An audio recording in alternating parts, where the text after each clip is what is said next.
दोस्तों, कल ही मैंने आपको जानकारी दी थी कि भारत में जमा रूस का 147 बिलियन डॉलर जो भारतीय बैंकों में भारतीय मुद्रा में रखा हुआ है, उसको भारत में इन्वेस्ट करने के लिए भारत ने रूस को एक पूरा गुलदस्ता बनाकर दे दिया है। और इतना ही नहीं बल्कि 3 महीने बाद भारतीय रेलवे जो वंदे भारत का स्लीपर वर्जन लाने वाली है, उस प्रोजेक्ट में भी रूस से निवेश करने का आग्रह किया। लेकिन ये सब भारत ने क्यों किया है? तो दोस्तों, ये सब भारत ने इसलिए किया क्योंकि रूस का लगभग 12 लाख करोड़ रुपए भारत के बैंकों में रूसी वस्त्र अकाउंट में लगभग बेकार पड़ा है।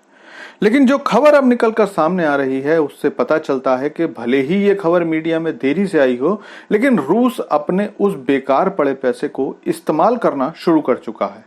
और रूस ने जो इन पैसों से किया है, उसे सुनकर तो पूरी दुनिया में बवाल हो जाने वाला है, क्योंकि इस खबर से भारत की न्यूट्रल वाली इमेज पर भी बहुत ज्यादा बुरा असर पड़ने वाला है। तो चलिए जानते हैं कि ये सारी खबर क्या है। लेकिन आपसे रिक्वेस्ट है कि चैनल को सब्सक्राइब कर लीजिए, क्योंकि यहाँ आपको डिफेंस, फाइनेंस और फॉरेन पॉलिसी पर वीडियोस रोज मिलते हैं।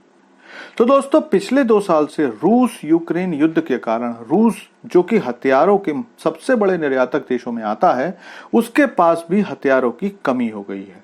पिछले दिनों में खबर आई थी कि रूस ने ईरान, चीन और नॉर्थ कोरिया से अरबों रुपए के हथियार खरीदे थे।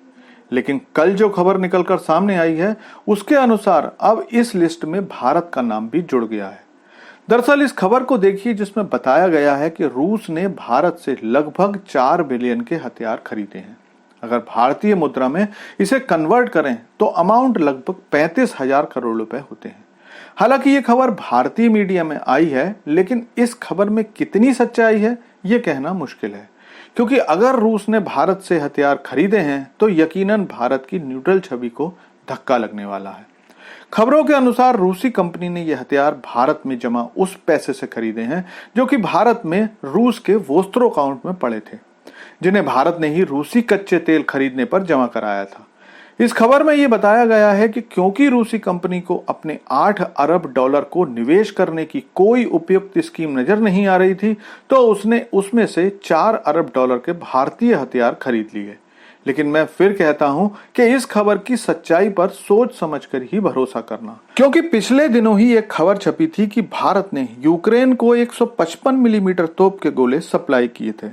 लेकिन 2 दिन तक ये खबर मीडिया में चलने के बाद एकदम से धराशायी हो गई। लेकिन अब आप सोचोगे कि अगर आपको ही खबर पर भरोसा नहीं है तो बताने का क्या मतलब है?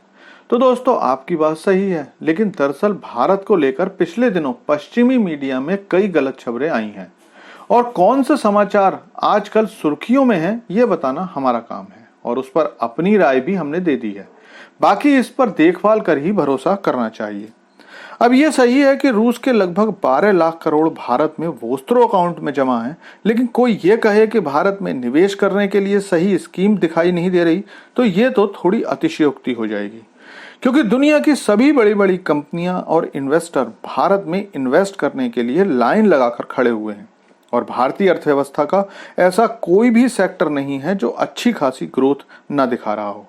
और भारत ने तो रूस के लिए अपने विदेशी इन्वेस्टमेंट का कानून फेमा में भी बदलाव कर दिया है।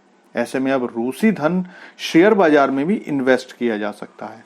इसीलिए इस खबर को पढ़कर मन में संशय हो रहा है।